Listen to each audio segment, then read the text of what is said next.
So I want to look at sort of 3 steps to better sponsorship digital success. First of all, you need to move to the world of shifting your way of thinking. And we're going to look at this a little further. Second, you need to begin to custom design the campaign for each sponsorship you do and differentiate yourself from every other sponsor at that event and every other sponsorship that's in the mix. You need to custom design. And number 3, you need to create activation and engagement opportunities that will get the audience engaged.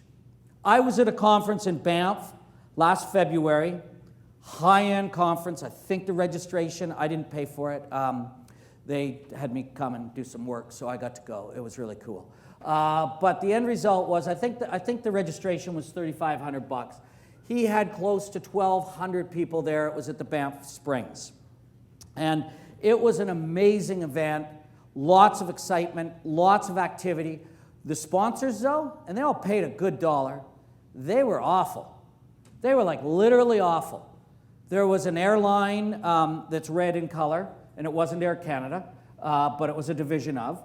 And it was kind of interesting because they were one of the top sponsors, but they just were like white noise there. Their logos were up, their signs were up. They were not doing anything to enhance the experience. IBM was there. There was a whole bunch of different big companies there, but they weren't doing anything to make each one of you, if you were there, feel really different about them by the time they left the conference. Conference was amazing. The content was great, the food was great, the interaction, the networking, all those things were fantastic.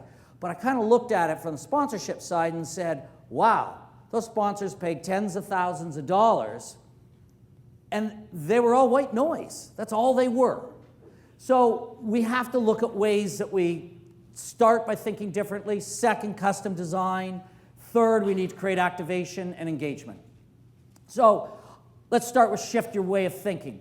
The world has changed dramatically. You've heard that from every speaker yesterday and today. The world has dramatically changed. The fellow from Quietly spoke really well about that transition all the way from decades ago through Web 1.0, Web 2.0, all that sort of stuff, right? So we watched that path, and if you really think about it, our lives have changed dramatically. Our lives have changed immensely, but our sponsorship programs haven't. They've been left in the 1990s. So if you think about it, if I said to you 5 to 7 years ago that the world's largest taxi company would own no taxis, you would have laughed me off the stage. If I told you that the biggest retailer in the world would not have a single store, you would kind of go, okay, not coming back to that conference. That guy doesn't know what he's talking about at all. So if we look at this, I mean, the most popular media owner, Facebook, actually creates no content. You guys create their content. So when we look at it, the world's largest movie house, Netflix, they don't own any theaters. They don't own any buildings. They don't put anything into buildings. All of these things a decade ago, or some of them even 5 years ago, you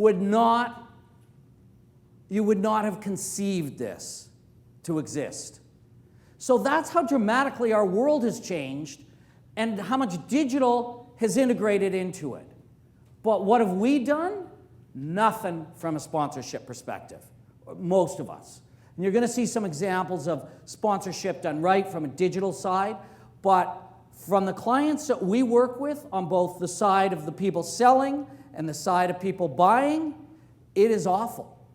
We don't integrate. And I think that what I want you to do, if you were to take your bag at the end of this, the loot bag, see how good that was, that session? Now, every speaker is telling you about the loot bag, but I'm telling you about the loot bag at the front end so that you know what to look for, because that's what you want, stuff in the loot bag. And here, I want you to go away and think about the fact of how you can actually integrate digital into your sponsorship programs so that you can get a better return on investment. Before I do that, this video, some of you may have seen this before, but I want you to understand this as you watch it. It's the fact that we do live in this on-demand world. Because of digital, because of social, everything is at our fingertips, and we demand something to happen now. You know, I mean, if you're a sports fan, and you're watching a game, maybe you're watching it on your laptop, you've got your phone going, you've got your tablet going, and you're checking stats, and you want to know everything is instantaneous. We need to know this. I want to buy that. I'm going to do this. Everything is on demand now. And that's the world we live in. But our sponsorship programs are, let's hang a banner and hopefully somebody will remember who we are. Watch this video and you'll see how much we live in this on-demand society.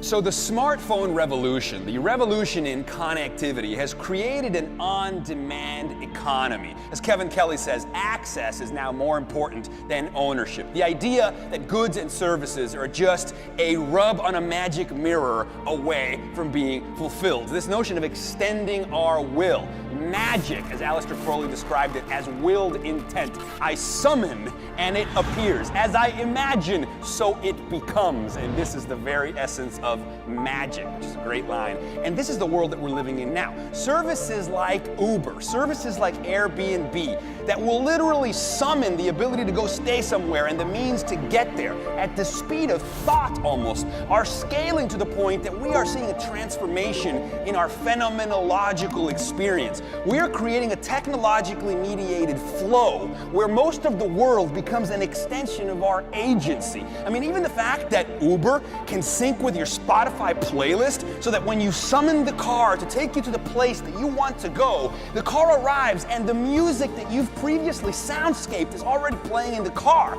giving you the serendipitous experience of moving into spaces where all of a sudden everything's amazing. This is the song I like. This is the place I want to go. Oh, let's go somewhere. Oh, here's the car picking me up. Oh my God, I want to go stay at this beautiful mountain town. Oh my God, here's the apartment waiting for me. Just an Airbnb again. I mean, this on-demand economy is transforming subjectivity. When we surrender into it, when we surrender into the space and the speed of the feedback loops between our creative choices and what is able to be summoned through our technological extensions, our technological scaffoldings, we actually step into a new space of consciousness. We step into a new way of perceiving reality. The whole thing becomes mental architecture.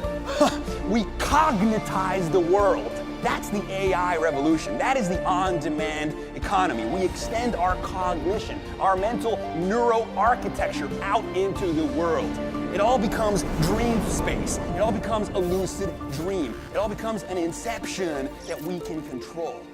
That's the flow that is promised by the on-demand economy. I find it very exciting. Very exciting.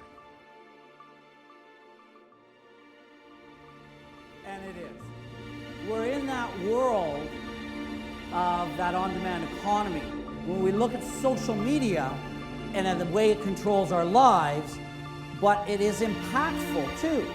So let's take a look at ways that we can shift your thinking. Number one, you need to stop the constant belief that sponsorship needs to be about banners and logos and presenting sponsor and the presenter of the luncheon and the presenter of this or that. You need to move to a digital platform where you're engaging your audience, whether it's at this event, whether it's at a festival, whether you're sponsoring a hockey team. I don't care what it is, but you need to move to that digital platform. This is why, because you're going to watch this video, and it's going to get, and it's a couple years old. There's a reference to the Vine in here, and as we know, the Vine doesn't exist anymore. But the data that's in here is pretty impactful. And it reiterates what you've heard some of the other speakers say. And so this is social media, and this is how impactful it is in our daily lives, you're going to see in this video. Then why aren't we doing that in our sponsorship program?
So, I mean, it's pretty impactful when you really watch that video about what social media has done to our lives and where it stands.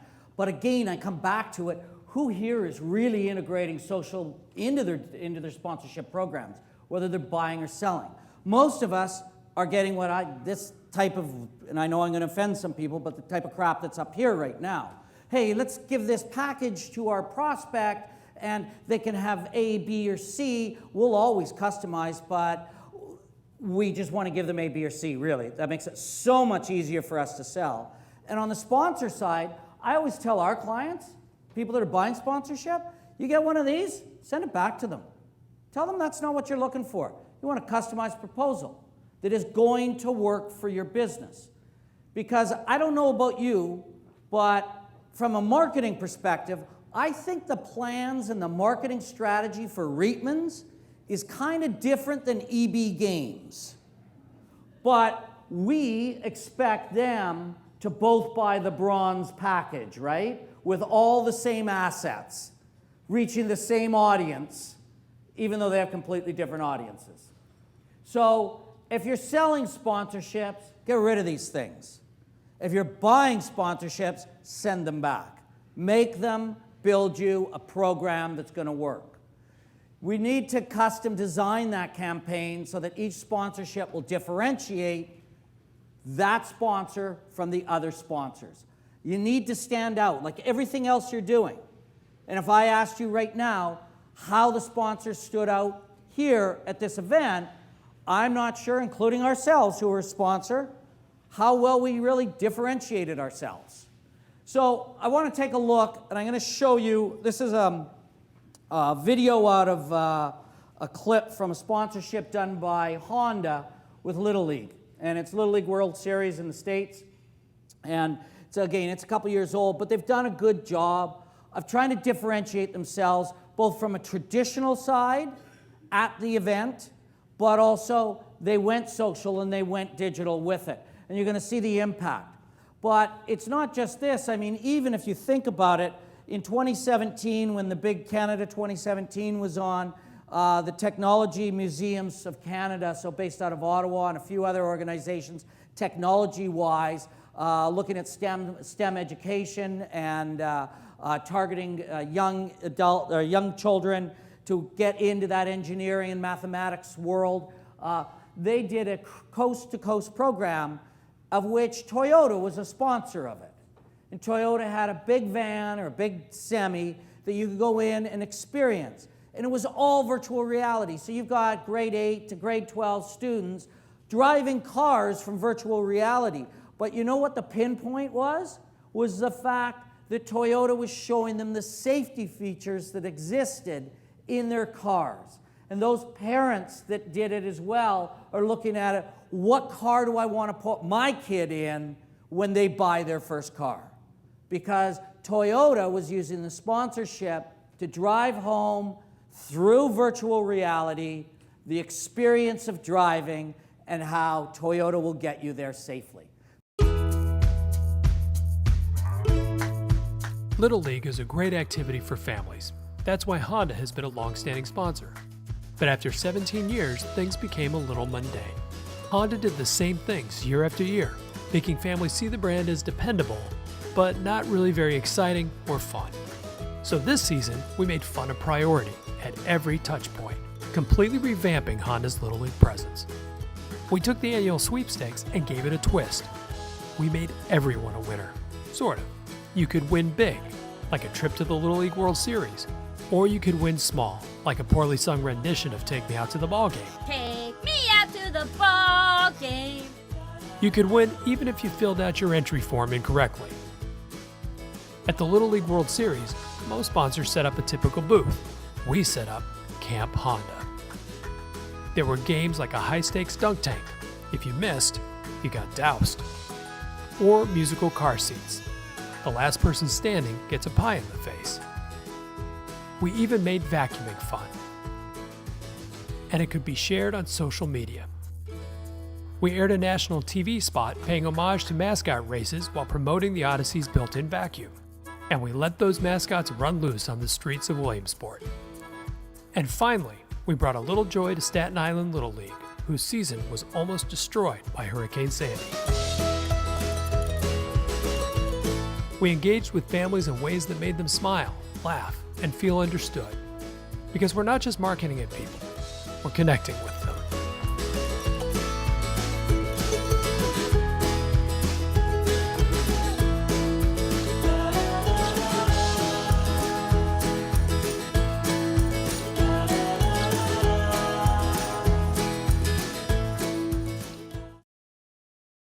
So if you just look at that one alone, they took, all you've heard, or one of the things that you've heard consistently is about storytelling.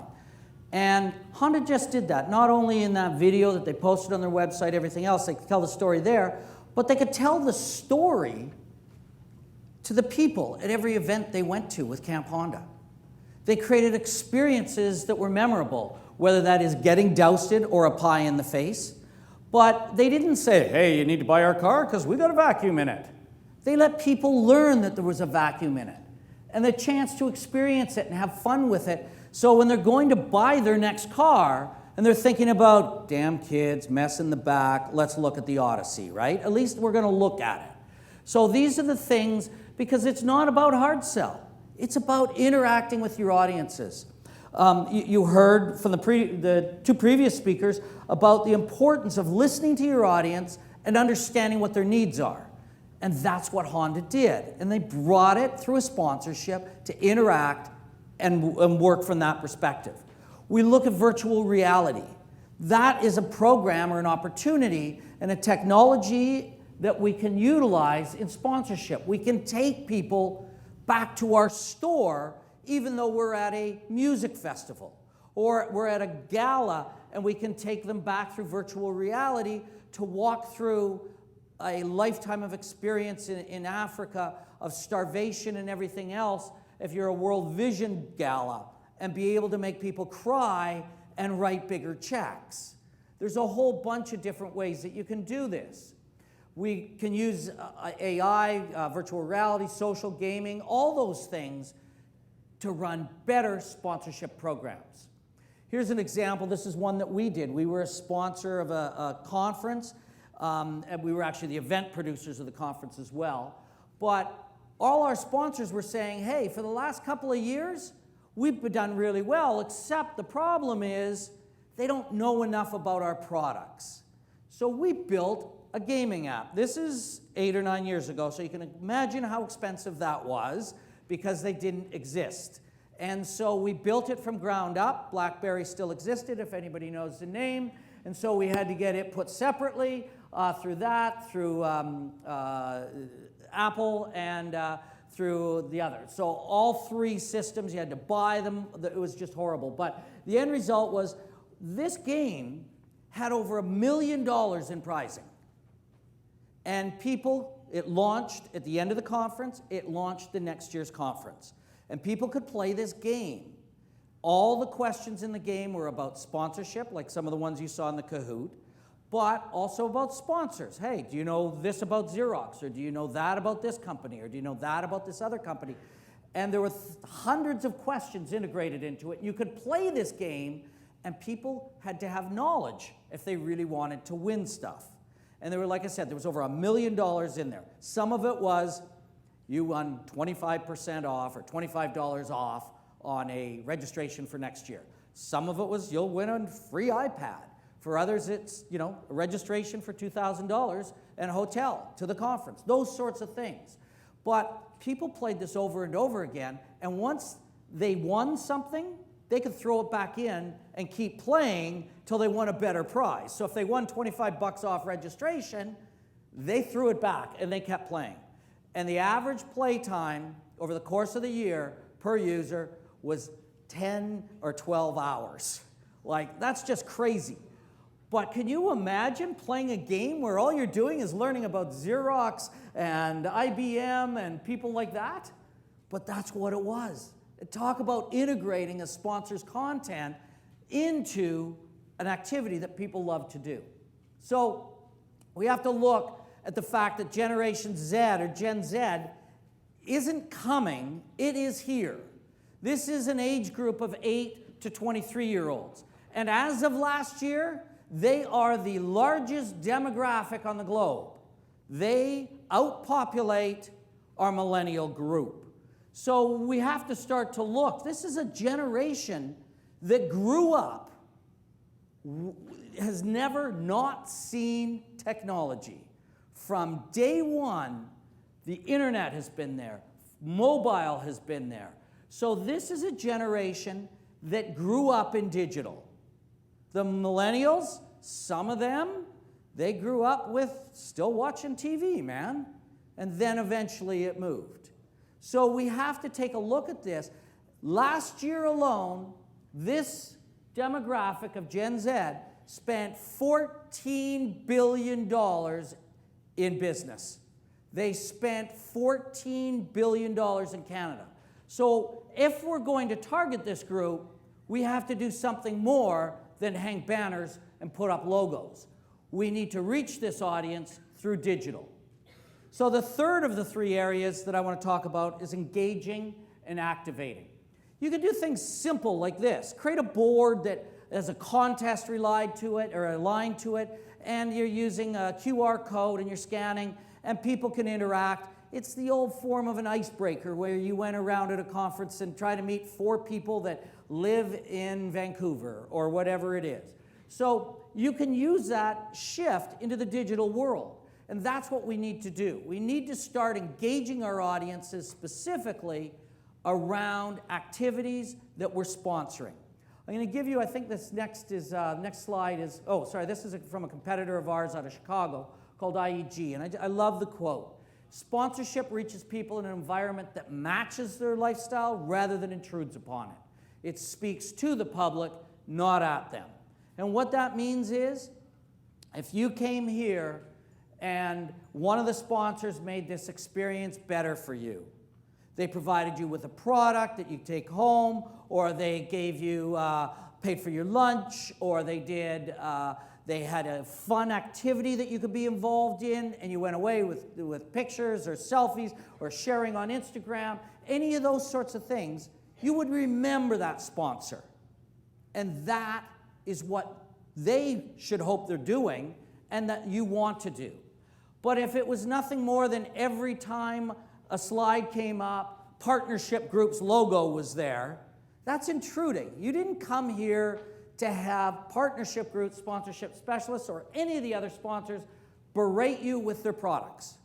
You came here to learn about digital, social, and technology and the changing of it in our marketing world today. So we want to make sure that our sponsorship programs enhance experiences, not intrude upon them. So here's an example of what Sprite has done, not only in Spain, but in several different places. And it is experiential. I mean, if I'm on the beach, the same program, the same setup is done at the Stampede. You know what? I'm going to remember Sprite after that. It's an experience that creates a memory. Now that's a sponsorship that works. Here's another little piece of, and I'm not a tech guy, but some of you guys might know about Switcher Studio. And we've talked a lot about production, and we've talked a lot about video over the last 2 days. This production studio, this is an app. You can produce up to 6 different cameras off of your iPhone. So we can have 6 different, one camera, 6 different viewpoints. This group, that group back there, one on the stage. And it's all like the trucks, you know, at a hockey, like an NHL hockey game, you know, the big trucks roll up with all the production studios inside. This is all in your iPhone. So you can do a live game broadcast. If you're a sponsor, you could produce a live broadcast and integrate your own messages throughout it. This is the way of the new world. This is digital, like we've never known it before, and it can integrate into our sponsorship programs. So we want to activate more. We need to get better at activating and doing experiences that'll make things memorable. And I've got, I think this next slide is a series of 3 quick videos I'm going to show you. One of them, if I talked about a smart car and guts and getting off the start line, what do you think? Pardon me? No, the smart car specifically. Is it the car that you want to go racing in? No, it's got basically what most of us, and I'm just hoping nobody drives one, but that most of us think it's got no guts, right? And then we make it an electric smart car. We think, yeah, that's about the reaction. A little more laughter, right? So this video you're going to see, or this clip you're going to see, is them showing the world through a sponsorship at a festival that this car does have some guts. And then we're going to quickly jump into a T-Mobile example of tying their product in to Angry Birds in a courtyard in a downtown space in a major city, and how you can create a memorable experience from that type of sponsorship. And the final one that you're going to see is a digital experience being done for 007 and Coca-Cola. Okay? So here we go. Maybe. There we go. Sorry, that was me.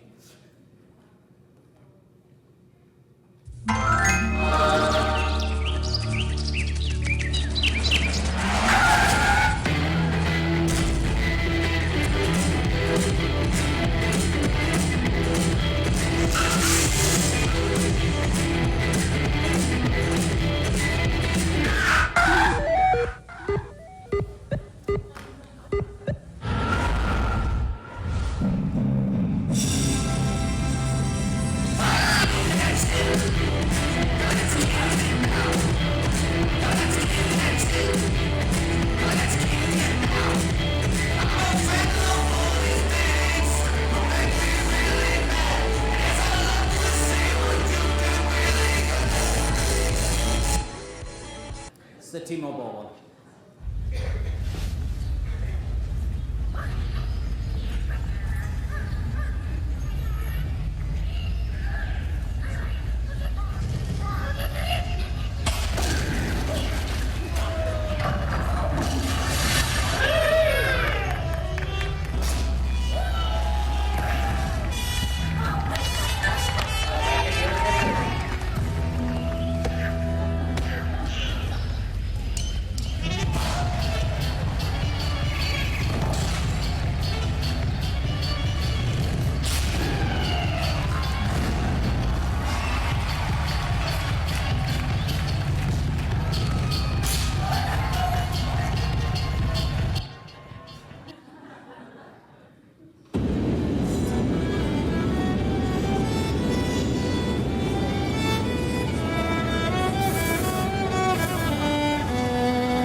sponsorship like that, you got more coverage on the media to begin with. You don't need to buy any media after that.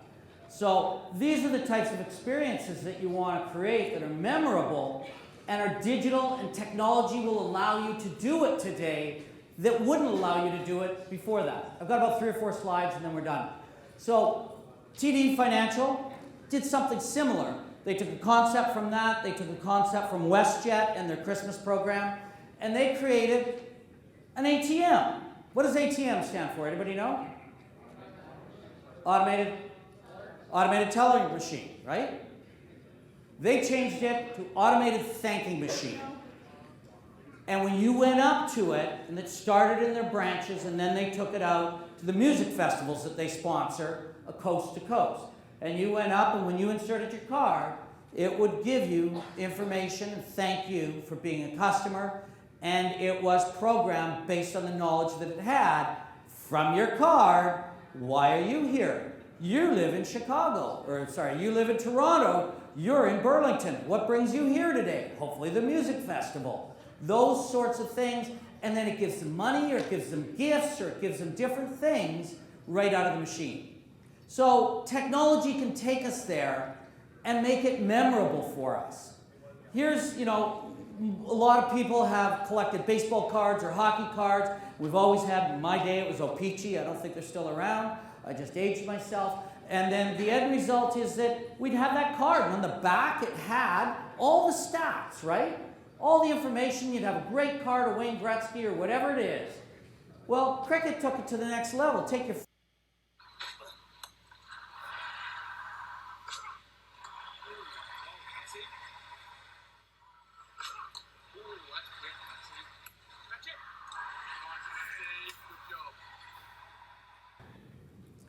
So I'm going to leave you with one last video. And this is because I want to drive home what your other speakers have talked about already. And that's about storytelling, and it's essential to be able to storytell in digital, in traditional media now, and in sponsorships. You need to be able to give the message. It has to be memorable, and it has to be authentic, and it has to make a difference. So this next video has nothing to do with the sponsorship, but it's storytelling. It's not traditional 60-second or 30-second commercial length. This was web-based only. It was mobile. It was everything digital. So this, though, I think at the end of it, you will end up remembering this, and you will remember the product. The product's only verbally mentioned once in over 60 seconds, and only shown on the screen for less than 2 seconds. So what I want you to go away with in your loop bag is to understand that storytelling is essential, and video is essential to do that in today's world. And this is what you need to integrate into your sponsorship programs. Here, watch this. First, Jenny got it. Then stupid Vicky got it. And I tried everything to get my period. Nothing. So, I faked it.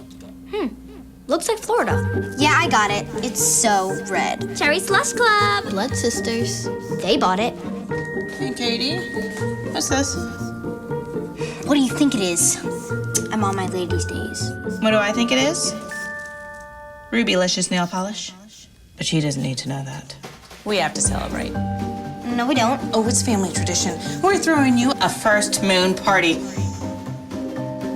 What the hell is a first moon party? Oh, it's one thing to lie to me, but to take that tone, it's on. Hi, do you make vagina cakes? Hello? Then, people started showing up at my house. Grandpa! Great to see you! Oh my God. You're so grown up. My grandparents, my friends, This is so weird. my mom's friggin' coworkers. There she is. Hey, I got you the super pack. These are coffee filters. Yeah, I wasn't sure what brand you liked. These kids.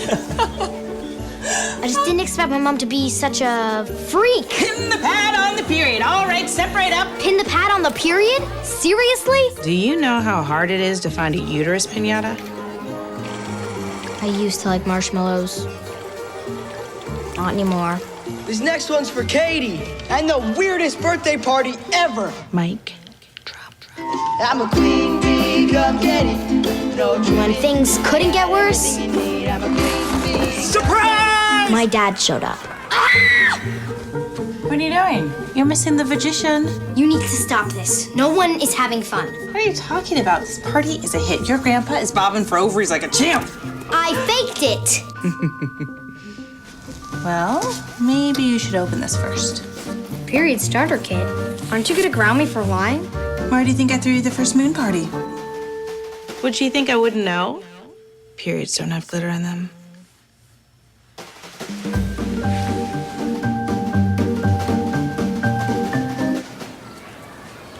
Sometimes you just gotta wait. Thank you very much. That's my contact information. I hope you have a great afternoon.